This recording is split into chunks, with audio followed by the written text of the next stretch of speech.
Não são espirituais que nós podemos resolver de um minuto para o outro, que o Senhor pode resolver. Doenças materiais levam tempo, nem todas são 100% recuperáveis, não existem.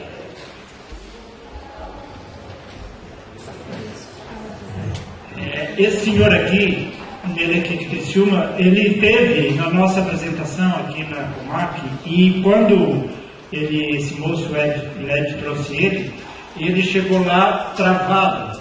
Nós presenciamos o dia que ele veio, né? Ele trouxe ele para sentar na cadeira, no assento do carro, que a gente sempre coloca na sala à disposição das pessoas, e ele foi até um pedaço, depois travou, não foi mais. Foi precisar 2 homens pegar por baixo do braço e colocar ele sentado ali, não mais. Então isso a gente presenciou, mais de 30, 40, 50 pessoas que lá presenciaram essa cena aí. E hoje está aí, já veio outras vezes, já deu depoimento também, né?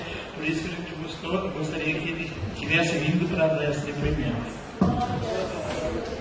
Sou separado e quero estar casado.